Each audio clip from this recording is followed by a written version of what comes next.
Hello everybody and welcome to the United Stand build-up show for Manchester United versus Fulham. Backs against the wall. It's going to be a tough game. We've got injuries left, right and centre, but this is a cup final. We've got to get behind the team. We've got to get behind Erik ten Hag, who's just out at Old Trafford. It's a lovely sunny day. I'm bang up for it. I can feel the atmosphere. It's so important. Get in your comments straight away. Get in your super chats. Any polls you want. Let's have it. Let's have it. I'm joined with Faz. Faz, welcome to the show. I don't know what it is, but I mean, I'm always up for United game, but today I am bang up for it. It's so important to win. I think it's the sun. Yeah, it's got maybe. us feeling like a bit more excited and energetic. I've just obviously come from, the Old Trafford outside, and the buzz is like building, slowly building, and I'm just as excited as you.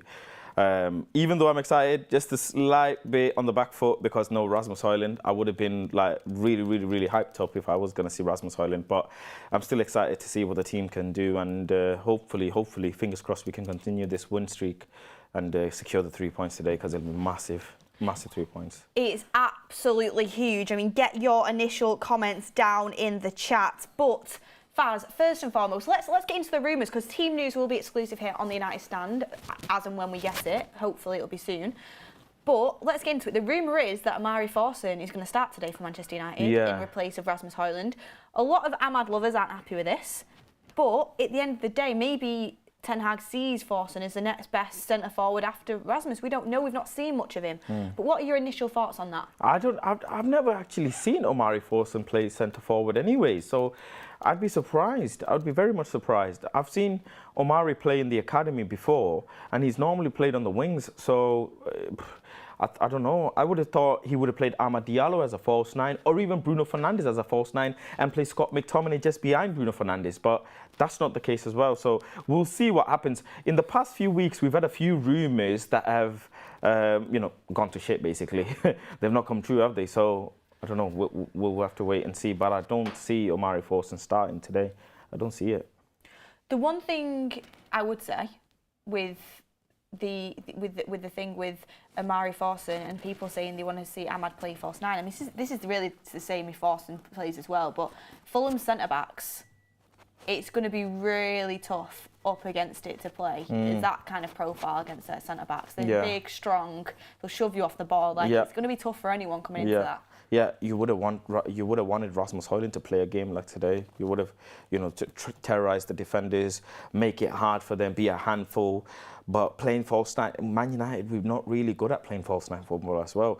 But if I was going to pick a player, and this is not me saying because I'm an Ahmad fan or whatever, I'm just saying based on the players that we have available. Some fans, right, I was speaking to some, they said, Scott McTominay, stick him up front. Ricky would have loved it. Scott McTominay up front, but I don't know. I think the logical thing would be to play, in all honesty, play Anthony, Rashford and Garnacho. Well, let's get a poll in the chat. Who would you play up front for Man United today? We'll have the options as Rashford, Thorson, Ahmad or McTominay. I think you can do. Can you do four options in a YouTube poll? We'll try that and we'll see what you guys are saying. Some initial super chats coming through. Colin Felix should have got rid of Martial and kept Vout instead. I mean, with the injury record. Yeah. I mean, Nate H says Ahmad has proved nothing and manager doesn't rate him. I mean, if you're Amad Diallo, how are you feeling, Faz? If I'm Amad Diallo and I'm not starting, I think I'm going to be very much frustrated.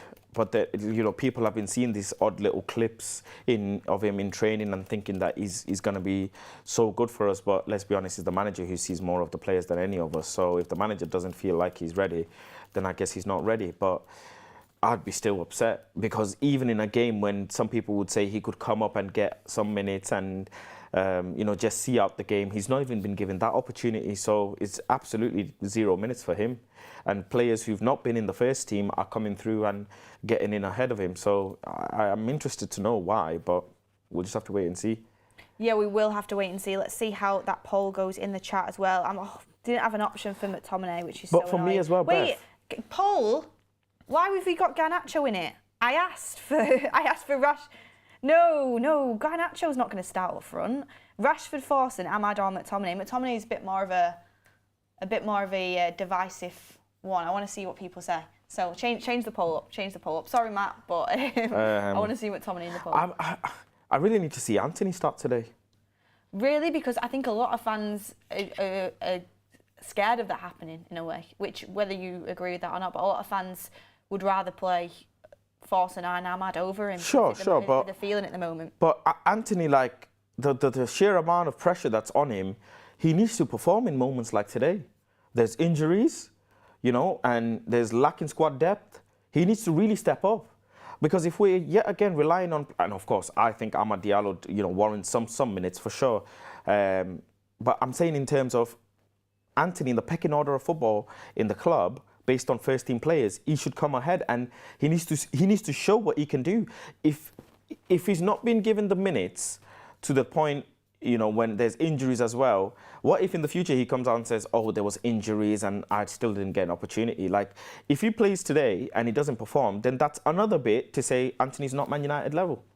Does that make sense? Mm-hmm. So he has to continually keep playing in moments like these where there's lack of squad depth for us to turn around and say, you know what, Anthony, you're really not. You've been given more than ample amount of chance and you're not the player. But if he doesn't get the minutes, then he'll never be able to prove himself. And Ten Hag said that he needs to prove himself, right?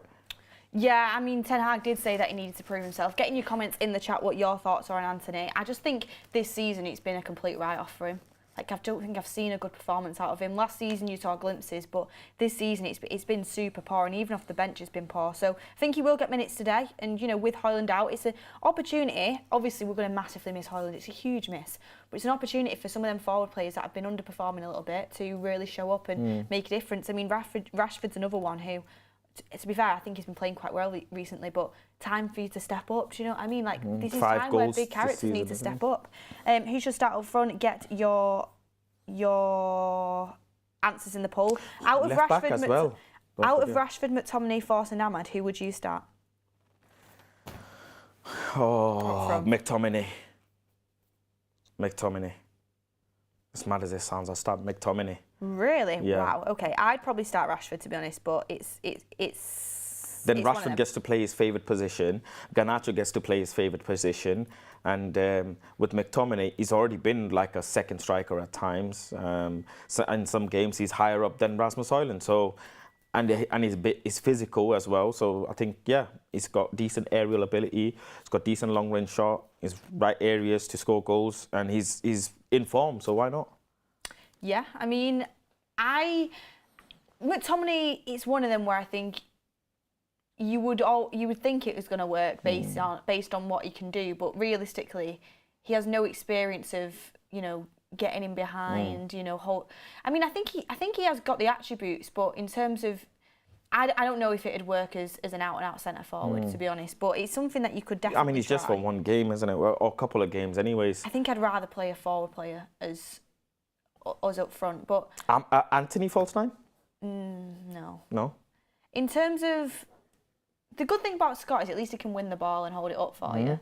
And that's what Rashford can't do. And, you know, Anthony wouldn't be able to do that, forcing his struggle, I think, and Ahmad as well. It's different types of, what type of profile do you want in there, and how similar do you want it to be to how we play with Rasmus? Because no one can do what Rasmus can do, but in terms of actual profile, physical player, like who's probably the closest to that? I mean, Rashford has the pace, and he's tall, but he's pretty poor in the air. McTominay has the presence and the physicality. It's one of them, and I've not seen enough of Forster to judge yet. And Ahmad, we've seen him, I think there once or twice maybe, but again, I like Ahmad being on the right, or even sometimes as a central role just behind the striker. But don't you think we've been a bit cursed with forwards? Like, if you really think about it, Pelestri could have had some input this game. He's not here. Sancho could have had some input. Again, not gone. The careers in Manchester United not gone well. He's not here. Ahmad is probably not going to get minutes. You know, he's been on loan, done well, come back, injured, not going to play. Like, with Anthony, absolutely nothing to say that he could be of positivity to this game, except for Garnacho and Rasmus. Really and truly, all our other forward players, we've not really had any luck, have we? It's been a massive curse for our forward players. It's like so many names I've just mentioned as well. Yeah, we've been cursed with injuries all over the pitch. Like, let's be honest. Not just injuries, just bad luck as well. And bad luck, and that's why I do give some benefit of the doubt to Ten Hag. I know that you're on the kind of complete opposite wavelength on that, but if we get through today, the question I always ask people is, you look at what we're competing with at the top of the table, and you look at our squad, and I say, is that back four that plays today better than the back fours that are above us? No. When you look at what we're going to be having to put out, is the forward line as good as the other forward lines above us? No, not what we're putting out today. So do you expect miracles? Like, the team is constantly chopping and changing. It's really hard. That's a very fair argument for a manager. Do you know? That's a very fair argument. You know, I look at Watkins, Bailey. Solanke. I'm talking about teams we're competing with in the table, and it's like, if you look at a front three of who plays on the left for Villa again. Not Watkins. You've got Watkins, Bailey. Bailey's on the right. Diaby plays on the right a lot. There's somebody else that's completely slipping my mind. Someone will say in the chat. And then you look at the front three we're going to put out today, and Ramsey, that's the one.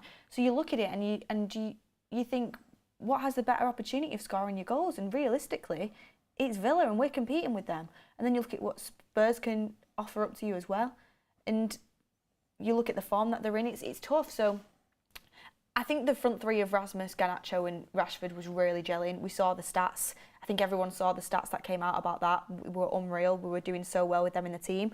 We've got a setback, but this is where we're at now, and we've got to deal with it, and players have to show up. Yeah. But Faz, in terms of somebody who you think's underperformed this season, it's time for captain Bruno to step up as well? Yeah, massively. But I keep finding myself saying, what else is he going to bring to the table? He's going to get the odd goal in the right area, you know. I actually had a conversation with some fans last night or the night before, and we were discussing this theory that when Bruno Fernandes started playing for Manchester United, remember, he used to have a lethal right foot. Like, he used to slap that ball top bins. Really good with his shooting. Long range shooting was actually one of his best attributes. It's almost like he's played so many games for Manchester United, he's knackered himself out. He literally has. Like, there's nothing else I can say, because at 29 years old, what else is Bruno going to add to Manchester United that we're not already seeing? Do you know what I mean? I need him to add something, but at 29 years old, what is he going to add? Now, a lot of people will say, look at the players around him, look at the players in Portugal, etc., etc., and I understand that. If that was the case, then again, it's, with no disrespect, but it's another Paul Pogba situation where the team should have been built around Paul Pogba, and it wasn't. And the team should have been built around Bruno Fernandes, and it hasn't.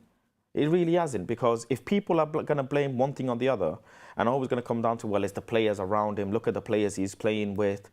Well, Man United should have considered that when they gave Bruno Fernandes a new contract before Erik ten Hag signed, and thought of, let's build the team around Bruno Fernandes if he's going to be the main man of Manchester United. It's not been the case, has it? I think Bruno has had some excellent seasons for us. This season's been a poor one, I admit that. Quite a few players have had a poor one. But I think in times like this is where he has to step up. He really does have to step up. He stepped up against Fulham earlier on in the season at Craven Cottage. That was a brilliant example, last-minute winner, of what a captain should be doing. It was a bad game, though. It was a bad game, but he stepped up when we needed it. We were proper up against it. No, we did. He was proper up against it, and we need to see more of that. And today, when we're missing the likes of Rasmus, we're missing the likes of Shaw, Martinez, who are really, really important players for us. You know, Bruno's the constant in that team, so he's got to be stepping up for us. And today, I hope we see a positive performance of him, especially because I think it's probably one of his worst games ever last week, wasn't it? Really? Yeah, it wasn't. It's not been good. I think, you know what? I think got the team actually. Oh, you've got it. Yeah, I've got the team actually. So, breaking team news here for you live on the United Stand. The starting 11 for Manchester United is Onana in goal. You've got a back four of Lindelof, Maguire, Varane and Dalot. A midfield three of Mainu, Casemiro and Bruno. And a front three of Rashford, Garnacho and Omari Forson. Forson starts for Manchester United, and I assume he will be starting up front. I mean, I think it speaks volumes of what Ten Hag thinks about Anthony and Ahmad, the fact Forson's starting. Don't you think? Yeah, he must have, he must have done something. I bet the board's thinking, hang on a second, we spent nearly 90 million on Anthony for you last year. And Amad Diallo as well, how many millions was him? Well, that wasn't Ten Hag signing though. Sure, but in terms of the club spending, wow, this is. I really hope Forson does well. I really do. This is his time to shine. I think, look, Garnacho came in when there were injuries, and he's gone on and really shown what he can bring to the table. I remember Rashford when he was younger. He came in when there was injuries, and he went on to show what he can bring to the team. I hope Forson does the same thing. He's come in today, starting for Manchester United because there's injuries, and I hope he can go and show what he can add to this team and give Erik ten Hag some good headaches, meaning he can start being involved with the team a little bit more, and maybe that will kind of light a fire in Anthony and Ahmad and make them compete a bit more. Competition will always get more out of players, so I hope that's the case. If they have the right mentality, right, the players that are on the bench, if they have the right mentality, then they will look at this and they say, right, I really need to step on my level, because if the manager's still not playing me and still not starting me or giving me minutes, then surely there's something I need to improve, and go to the manager and maybe speak to the manager, see what you can do better.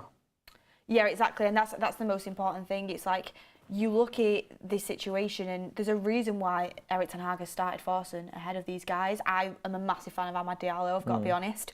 But one thing that I was really disappointed to see this morning, actually, and I'll bring it to the chat as well, I was really disappointed when I opened Twitter and I was going through, on your daily little scroll, especially on a match day, everyone's buzzing, like you're getting ready for the game. And so many people being like, why is he starting Forson? Ahmad should be starting. Why is Ahmad not starting? Why is he starting Forson? Forson shouldn't be starting. And I thought, let's rewind a second. Amari Forson is an academy youth product coming through the academy. He's a young lad and he's getting his debut for Manchester United. Can everyone get behind him, please? And let's stop complaining that an academy player that Ten Hag thinks he's obviously ready to start him. He's starting a game of football. I get people have the favourites. I get people want Ahmad to play. But Amari Forson's come up through our academy, and it's a really special day for him today. And he's going to be nervous. There's huge pressure. As a fan base, we really should get behind the player. And I can't believe people are criticising Ten Hag for starting a player that's come through our academy that he thinks ready. He's already, Garnacho has thrived under him. He's brought through Mainu, and now he's bringing another player through in Forson. I think people should be getting behind that. Yeah. You know what? One thing I'll say is Eric's decisions with the youngsters have been really positive. Some of them have gone on loan, and some people are not happy with that, whatever. But the ones he's been dealing with, Kobe Mainu, Garnacho, they've done really well. So I'm going to get behind the Forson decision, and it's his debut game for Manchester United. Why am I going to throw out something there to say he doesn't warrant it? He's clearly shown enough to work his way up to Manchester United's first team, clearly, because or else he wouldn't be here. So yeah, let's see what he can do, and if he doesn't, then I'm sure he'll take it as a learning curve. But I really hope he does. 19 years old, the kid. Yeah, I mean, and you know what? Back up against the wall, striker was out. We're against a London club. Yeah. Rashford, academy product that no one knew really much about, comes on, bangs it. Yeah. London club today, strikers out, academy product is coming through. Yeah. And I just hope he has a good game. And, Forson, the only thing you can ask of him is hard work, massive hard work, and just try and make the right decisions on the football pitch. People are going to be understanding of the situation. I mean, playing against them Fulham centre-backs is going to be a tough ask for him. But I'm right behind the kid, and I hope he has a good game. Yeah, for sure. But everyone, get in your comments. We are going to bring in a Fulham fan in a second. Darren Mullaney says, is Harry Armas on the bench? We don't have the official team sheet yet. We just have the Leeds starting 11. So the Leeds starting 11 is obviously Onana, Dalot, Lindelof, Varane, Maguire, Mainu, Casemiro, Bruno, Forson, Rashford and Garnacho. And so, when we get the official team news, I will bring it to you. But we're going to bring in now, we are going to bring in our Fulham fan with us. And I'm really excited to bring him in, actually. We have Jack on the show with us. Jack, are you with us? Hi, how are you doing? You all right? I'm good, thank you. Thank you so much for joining us. I mean, first and foremost, what are your initial thoughts going into this game? Are you nervous? Do you expect Fulham to come and get something from Old Trafford? What are you thinking? It's a bit of a weird kind of time for Fulham, to be perfectly honest with you. Obviously, there's still quite a bit of the season left, so it's not like our season's over. But in a way, it feels like it kind of is.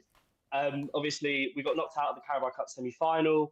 Knocked out the fourth round of the FA Cup with something like, I think, 9 points clear of the drop. So I mean, our aim for the remainder of the season is just to kind of, ensure we don't get dragged into it. In terms of today, we've got a few players out. João Palhinha is a huge loss for us. Obviously, he's suspended for today and for our game next weekend as well. So he's a big miss for Fulham.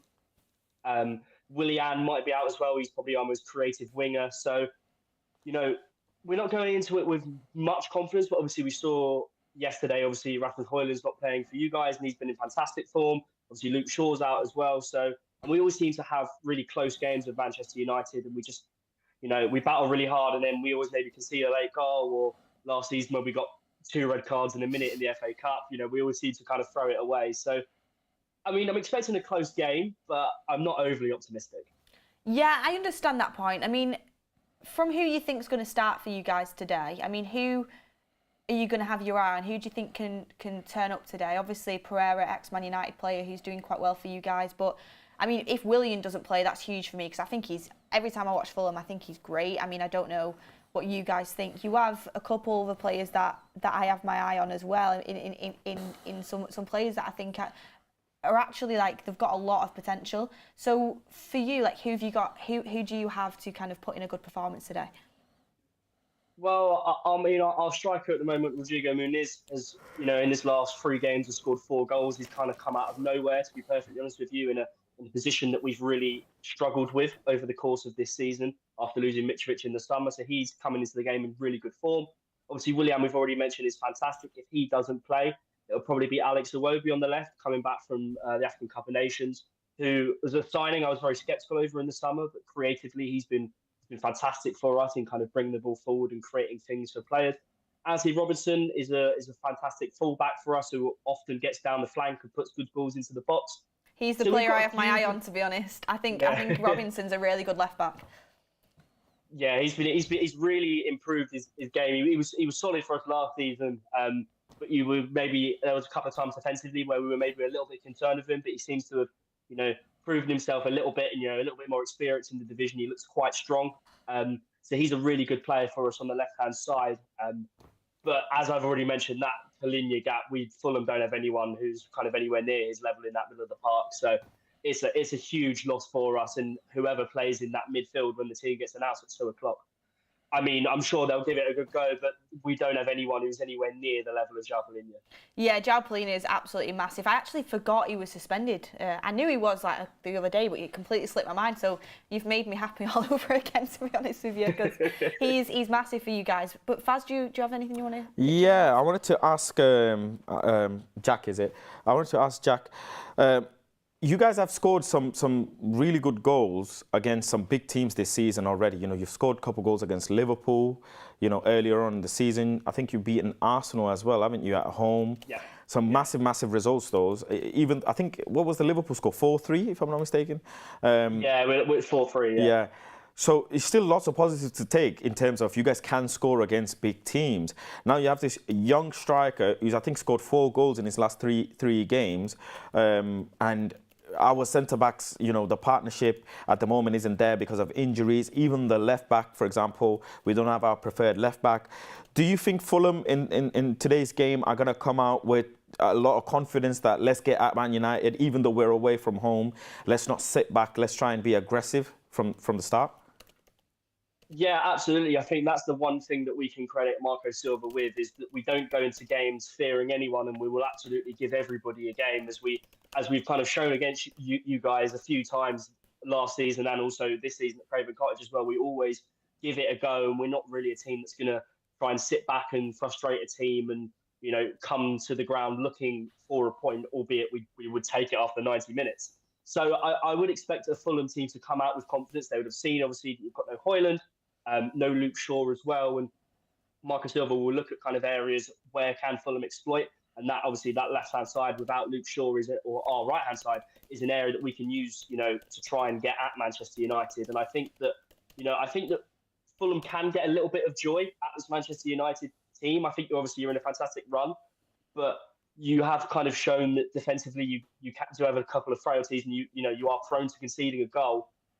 It's just whether we're able to kind of keep you guys out. Obviously, as I've already kind of touched on, Højlund's out, so he's a big miss for you guys. You've got this youngster who looks like he's going to play for you guys today, who's a bit of an unknown quantity. So it's kind of how well he can adapt to this Manchester United side. I'm interested to see how the left back and the left winger and your right winger situation works out today, considering who's playing in our left back. Is it Lindelof, isn't it? Yeah.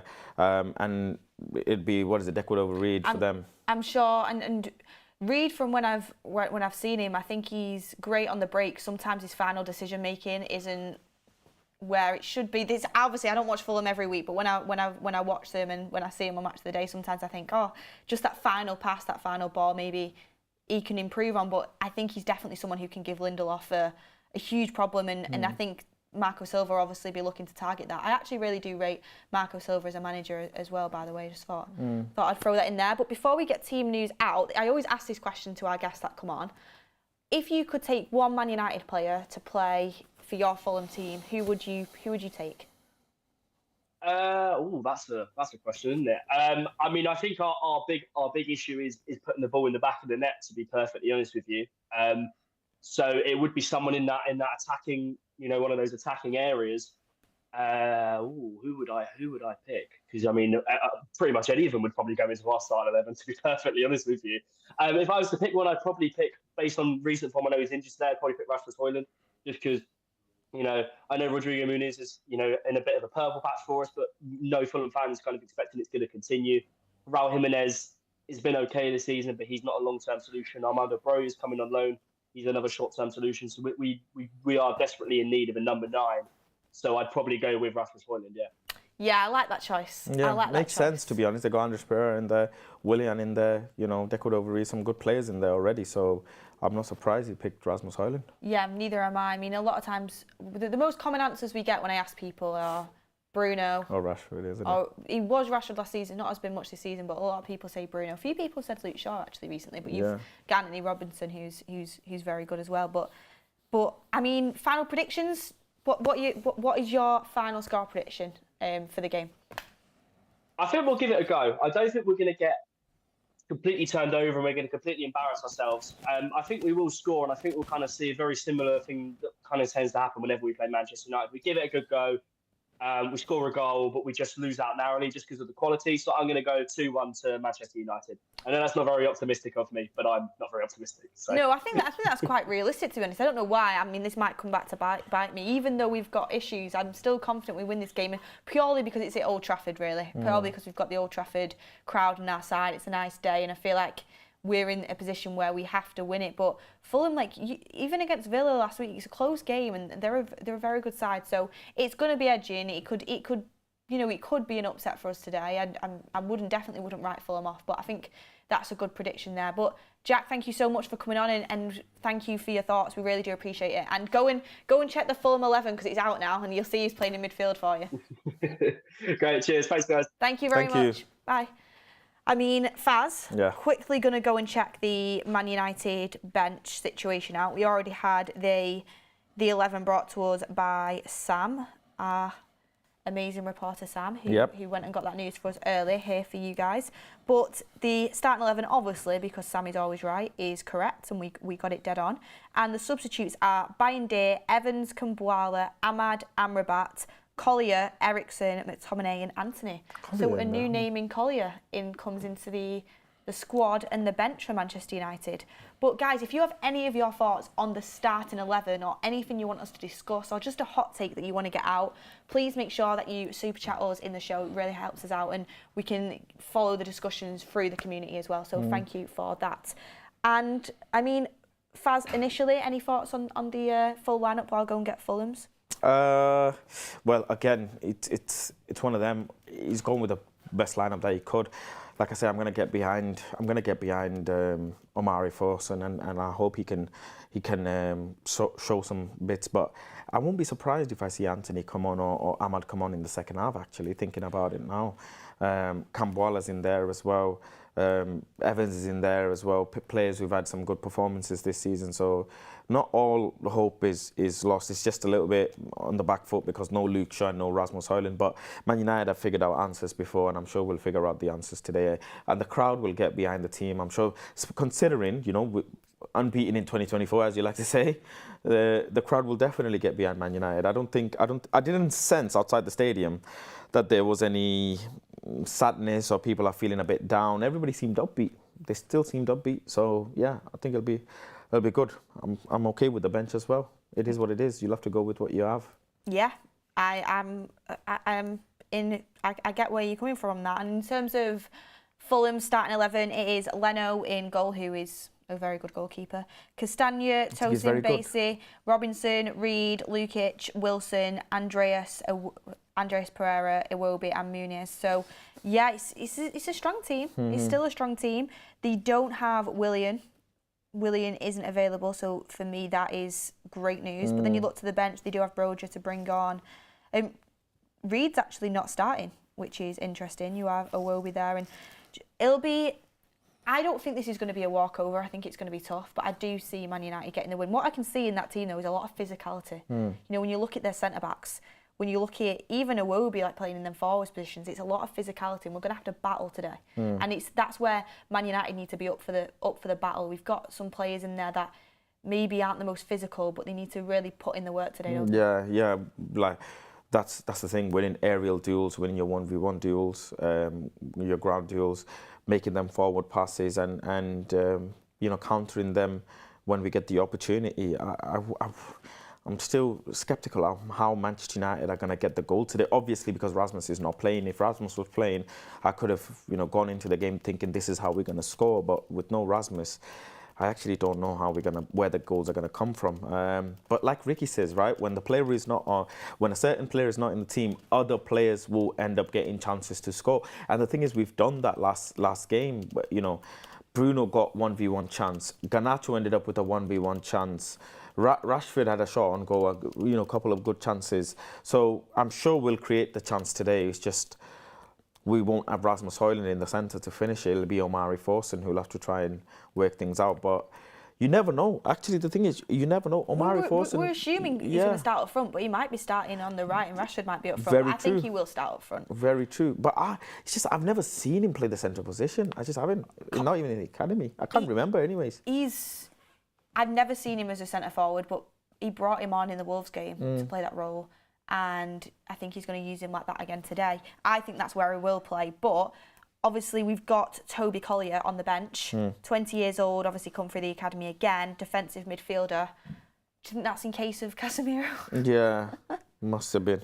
Well, it's great to see another academy product get their time on the bench. I know Ten Hag's his hand's been forced a little bit in terms of injuries we've had this season, but the way he is bringing players through is really nice to see, and I think it's gone under the radar with a lot of people. Got a couple super chats in. Wakas Ahmad says Rashford's up front and Forson on the left, as per the United app. Sometimes they get that wrong. But that I could imagine actually, because Ten Hag might be thinking in his head, this is a really good discussion point from Wakas actually. Ten Hag might be thinking, Garnacho's doing so well on the right, I want to keep him there. Faz, listen to me I'm listening. Going on your phone. No, I wanted to see the super chat that he sent. I know, but I've just read it out to you. No, I wanted to see it because I didn't hear it properly. He said Rashford up front and Forson on the left. Ask me then, because when I'm talking to you, I'm trying to look you in the eyes. So Rashford, he said obviously Rashford could be up front and Forson on the left. I'm thinking if, you know, Garnacho's playing so well on the right, he might not want to change that. And is Ahmad a left winger? He probably sees him more as a right winger. Anthony sees as a right winger. So that's maybe why he's gone with Forson on the left, if that does happen. But then Rashford doesn't like playing in the middle. That's the thing. Even in the press conference, he referred to Rashford as a striker. I don't know if you remember from the press conference. I think Rashford is going to end up playing on the left because even in game, look, Sancho as well wanted to play on the left and never got ahead of Rashford. That's his position. He holds it down, you know, to the T. And if any output's going to come from him in terms of a goal threat, chance creation, etc., it's going to come from the left-hand side rather than the centre. So I'd rather play him on the left than Omari Forson on the left, because Rashford will get at the full-backs, he'll try and create something, especially when Rasmus is not playing today. I think he might look at it like, I need to step up a little bit, I need to get a goal. So, yeah, I think it'll be Rashford on the left. Yeah, I agree with you. I think I don't imagine Omari in the middle. I've never seen him in the middle. When I have seen him in Leeds Sports Village, I've seen him on the left or the right. You've watched the academy quite a lot as well. But I do think maybe he thinks they can interchange well. I don't know. Probably in the training, maybe in training, they've worked on patterns and they've worked on things where they've seen Omari Forson in the middle and said, right, you know what, you're a very fluid player, you're good with your feet, maybe we'll try you in the 9, and it's worked out, and maybe that's why he's gone with it. It's literally an experiment of Erik ten Hag that we'll have to see today. Other than that, I can only say I've seen him on the left, unless there's someone in the chat who's seen Omari Forson play in the central position in some games. Obviously, I've not watched every single academy game, but the ones that I have seen him in, he's played on the wings. Darren Mulaney was asking before if Harry Armas is on the bench. He's not. So, he's only 16. I know he's training, and I think the rumour was Ten Hag's really impressed by him, but not quite ready yet. And if he's not ready, there's no point throwing someone in too early, because it's just the wrong thing to do. Tiunchol says, I didn't want Cassie because he's on 4 yellows. If he gets a yellow today, Cassie, is he out? Yeah. For the next game? Yeah. For the derby? Yeah. Right, so that can't happen. I don't trust him. Going to be honest, because that's just his game, isn't it? And if he breathes on someone, the ref gives him a yellow nowadays. So. I have a feeling he's going to get a yellow card, because it's very natural, isn't it? It's very natural for him. And Rasmus is going to miss the derby as well. He's got to be careful today. Someone said no, he's not out. No, he's not. So he's not. It might be 3 yellow cards then. Okay, interesting. We'll have to fact check that. Can admin fact check that and let us know? Yeah, if anyone can let us know. Thank you. Ryan FTW says would have played Amrabat left back. He did well there. A lot of people said that, but I think Ten Hag's decided that Lindelof's his preferred left back if it's last resort, because we've seen it quite often now. Amrabat's not played left back in a long time. He didn't do well when he did play left back. I think he looks like lacking a lot of pace. Yeah, it's just the tempo of his play when he's in left back or in the midfield hasn't been the best, and. It's been, again, it's been a bit underwhelming. People were really excited with Sofian Amrabat. They were like, oh my God, Sofian this, Sofian that. Didn't end up living up to the hype. So. Do you know what Ricky's hot take is? He's just texted me it now. Yeah. Ricky's hot take, and he will be on the forum after, by the way, everyone. Ricky's hot take is, to suggest it should be Amrabat is nothing short of ridiculous. As I've said, Lindelof is perfectly okay there. If we still had Reguilon, I still reckon it would be Lindelof. Interesting. I would have played Lindelof right back. I think Reguilon would have started today. Interesting. Premier League says 4 yellow cards. Okay. So he would be out? Yeah, he would be out then, wouldn't he? Because the 5th I don't know when the card, limit is. 5th yellow card is suspension for the next game. Don't know. Can someone explain in the chat? Yeah, if anyone's got in the chat. I think it would have made sense to play. I've always said this: Lindelof right back and Dalot left back. I think Dallow's doing so well at right back at the moment, you don't want to disrupt it. Yeah, it's one of those situations. If you play Lindelof right back and Dalot left back, you're playing 2 players out of position, whereas if you play Dalot right and Lindelof left, you're only playing 1 player out of position. Oh, we're past 19 games, so doesn't count. Oh, right, okay. Oh, amazing stuff. Thank you, everyone. You guys know you're on the ball in the chat. You're on the ball. Another super chat in from Sankar. A member for 40 months. What do you think about Ineos backing Erik ten Hag till the end of the season so we get top 4 and then going in a different direction in the summer? I already know Fazzy's answer to this. What do you want me to say? I mean, if Ten Hag gets top 4 and is doing well, then I see no reason to set back 18 months of rebuilding and starting the process again. Personally, I would stick, but I know Faz would want to go and change the manager, and that's just different opinions in the fan base, isn't it? Yeah, I'm open to the talks. I'm also open to them keeping him if he meets his targets, which is, well, the targets are only left his top 4 and a trip to Wembley. Yeah. I think that would warrant him staying another season. Not a new contract, though, but it would definitely warrant him staying for another season if he manages to do that, top 4 and a trip to Wembley. Because if we get in a new board who are going to do a build anyways, a new board is going to get rid of loads of players and it's going to look to bring in new players and fix wage structure and loads of things, then it makes sense to have a manager conversation as well. I get people's different point of views, and people should be allowed their opinion at the end of the day. Darren Mullaney says, would have liked to see Young Harry the left back on the bench. I think a lot of people would, but I trust Ten Hag to work out when it's time for him. I do, but I get it. Anil Sekshar says, hope Ten Hag replaces Bruno with someone who doesn't lose possession cheaply. Well, when Mason Mount's fit, I think that's a competition for him, but I know a lot of people have that criticism of Bruno at the moment. Yeah, I know Mount needs to be back soon. Where is he? I don't understand the length of injury. It's actually scary. Ryan FTW says, isn't it changed after January? That's in the yellow cards. Yep, you are. I think you're right on that one.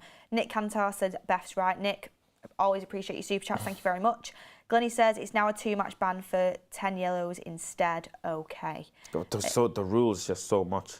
And so many. It's tough. It's hard to keep up with. KF, and then with this blue card coming into play, it's going to be even harder.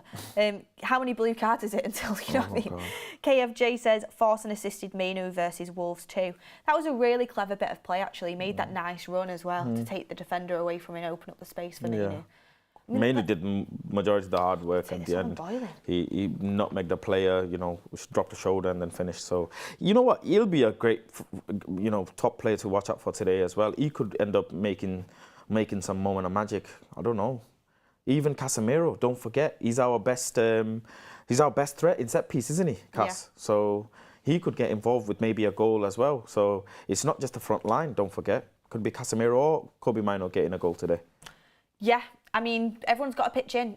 It's not just the forward players. Of course, the forward players have that responsibility, but everyone's got to pitch in and do the best of their ability. I mean, Mainu's shown he can show up. Cassie's done it loads of times.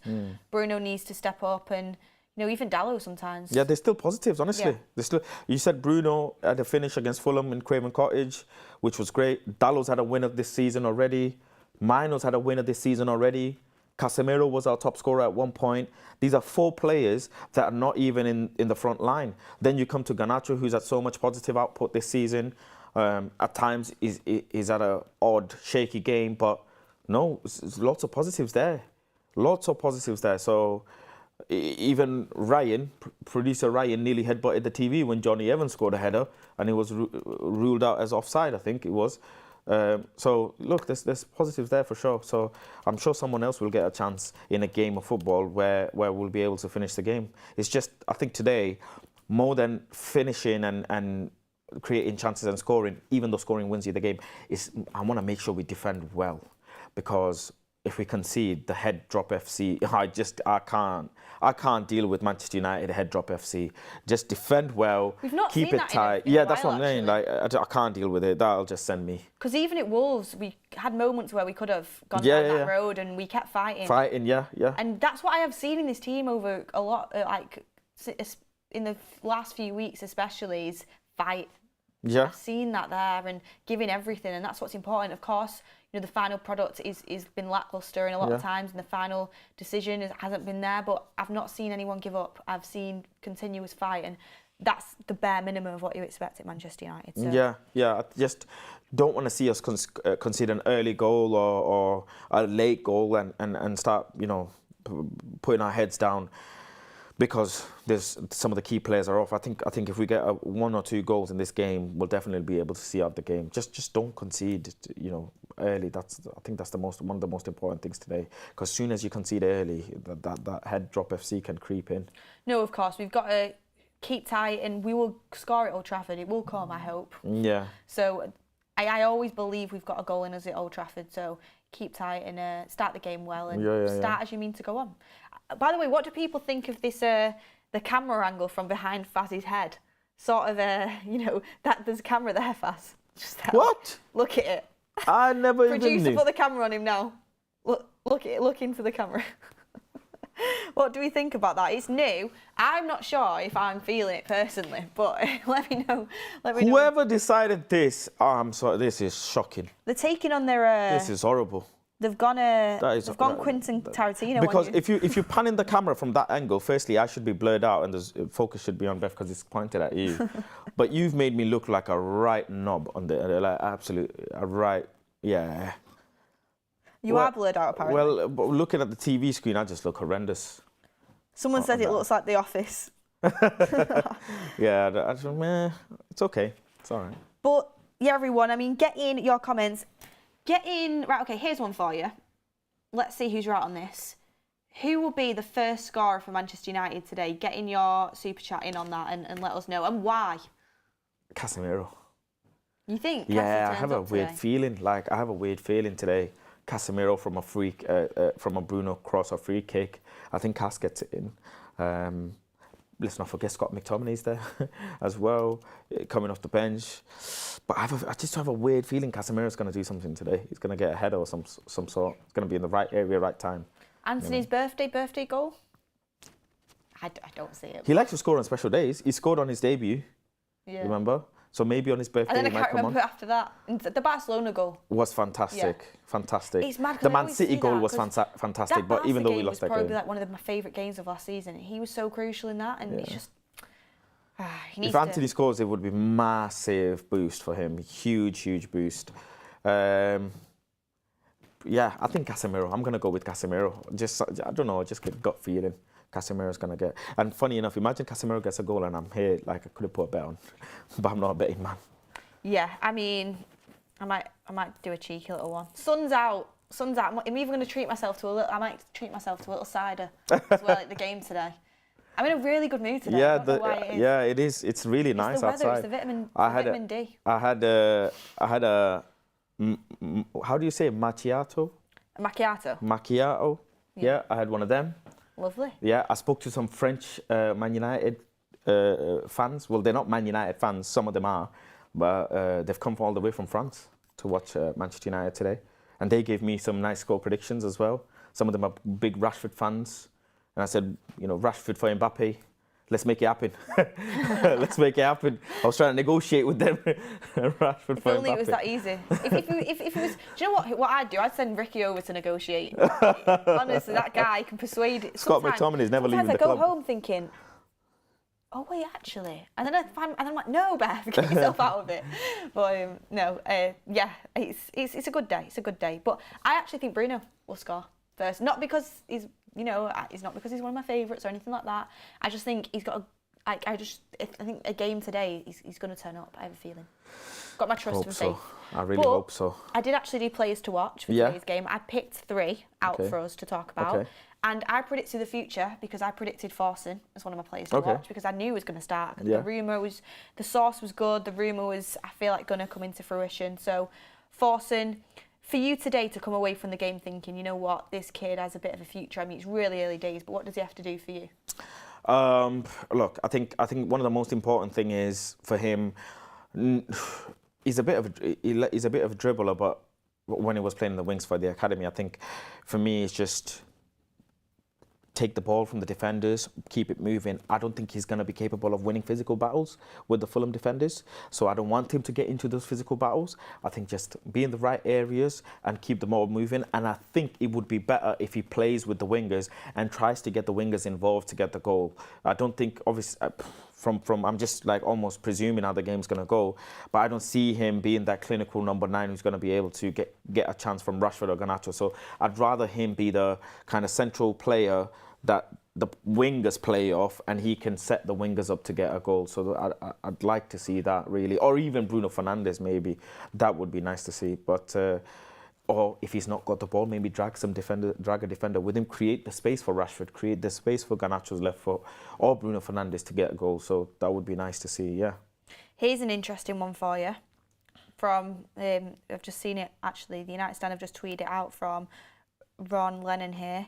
34th different starting lineup of the season. Wow. For Man United. Wow. 23rd different back 4 combination. 13th different forward combination. First time back 4 have started together, and same for front 3. Record with midfield 3 to 5 wins out of 5.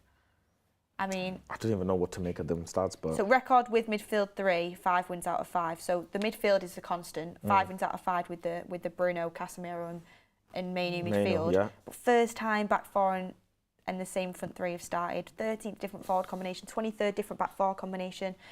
It's 34th different starting lineup, and people have the nerves to criticise. We're not seeing this Ajax football. I mean, come on, guys. Like, I know, right, we do want the style of play to improve, but we've been dealt a bad hand this season. I know everyone's had injuries, but that is just astronomical. I think he can still implement a little bit or something. I think we've started to see it a little bit. Yeah, I think. Well, have we? Yeah, Actually? I have. I think definitely going forward we see more. What have you seen? I've seen combinations. I've seen fullbacks getting involved. I've seen triangles. I've seen high pressing and winning the ball back out the pitch. The problem is, I think the team shape going backwards has caused us issues, and we've lost the ball in some really terrible areas through really silly decision making and just lackadaisiness.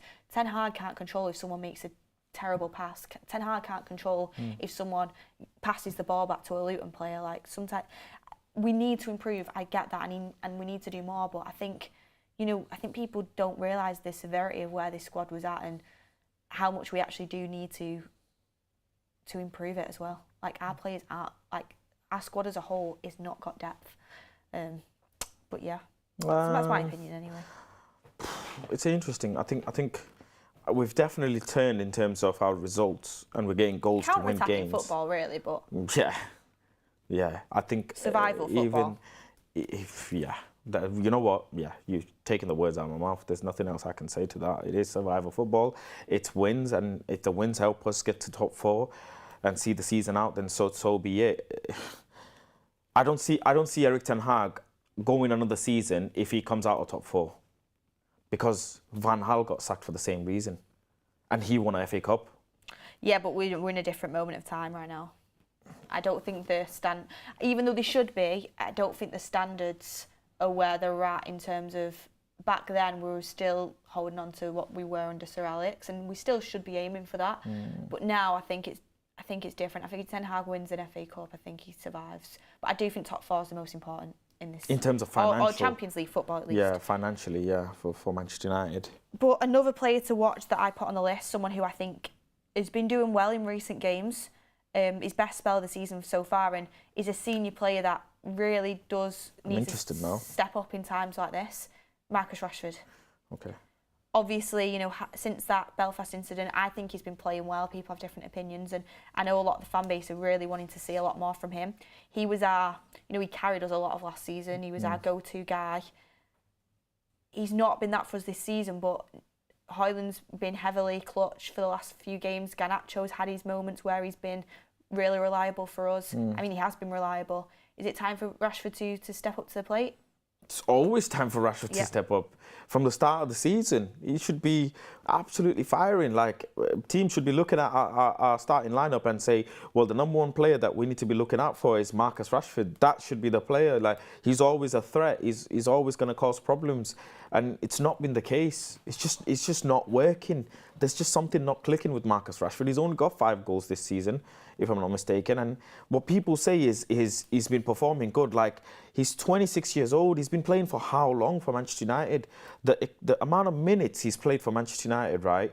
Players don't even play that many minutes by the time they're 35. He's got that much experience of the game at such high levels. On his day, he can do fantastic things. Why is it just not consistent is the biggest question of it all. A lot of people in the chat are saying standards are on the floor. Like, I get it. The standards are low right now. They are.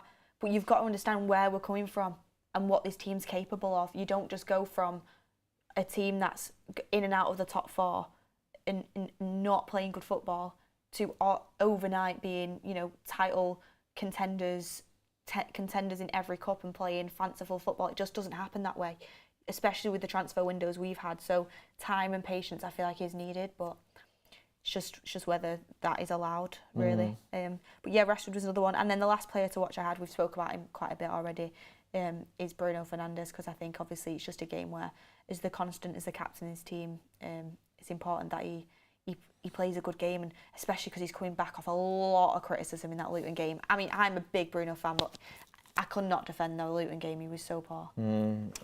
I agree, but for me, I've been seeing some stats about Casemiro getting dribbled past as well. Yeah, that's another one I want to see.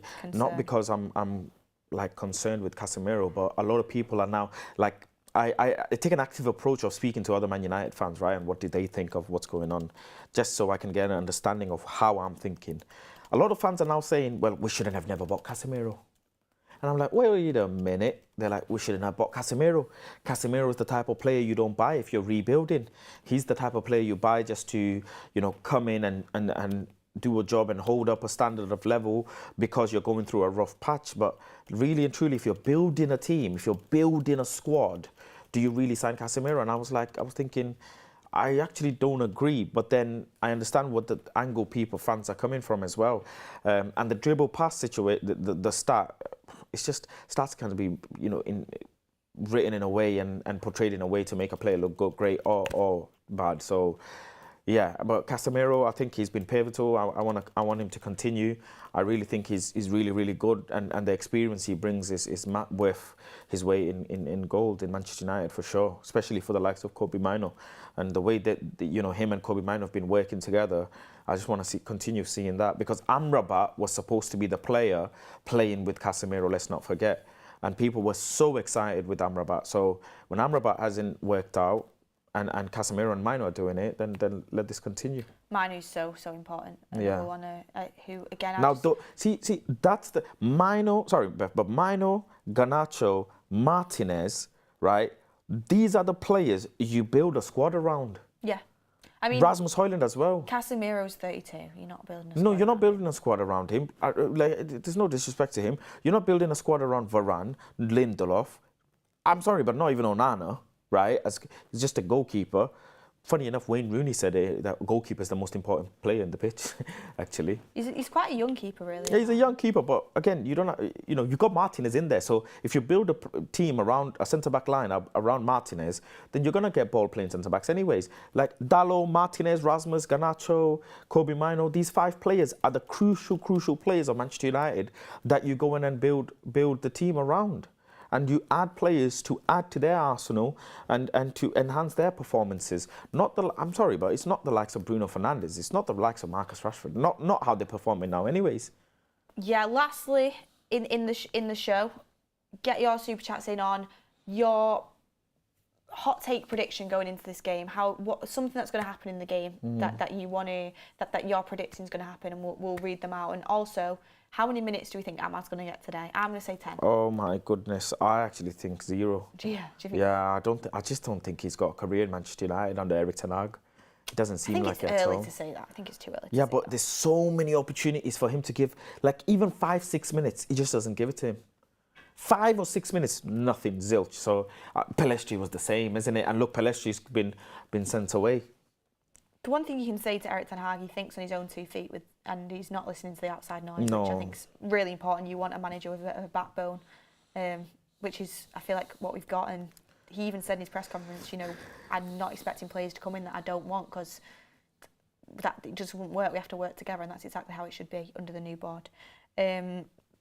Ethan Forster says, what channel is it on? Sold my ticket. Ethan, I hate to break it to you, but it's not on TV, this game, so you might have to figure out a different way to watch it. Listen to it on the radio. You know what that means. When there's a will, there's a way. Yeah, exactly. You'll find a way. Look through Twitter. But Faz, finally, score prediction. I said in the group chat before 2-1. I'm going with 2-1. I think we can do it. I'm going with 3-1 United. Everyone, Mark is now live, so get yourself over there. What should they infiltrate the chat with? I think the best thing to do today is Omari, isn't it? Omari. Yeah. What's his shirt number? Come on, Omari. He's wearing, I think it's 62. Is it 62? I think so, yeah. 62. Yeah, just go and raid Mark's chat with 62, because let's get behind the kid. You know me, I love protecting academy players, and I do not like people putting unnecessary pressure on them. I love the academy players so much, so more than the first team players actually. I love the academy players more than the first team players, because look at how they bring so much energy to the team. So 62, go and raid it with 62. Could be the start of something amazing. Thank you everyone for watching. We'll be back with obviously Mark's final score after the game, and the forum will be me, Faz, Kev and Ricky. It's going to be a great one. Hopefully we're celebrating a win. Let's go. I'm very up for it. Yes. 62, Amari in the chat. We'll see you on the next one, everyone.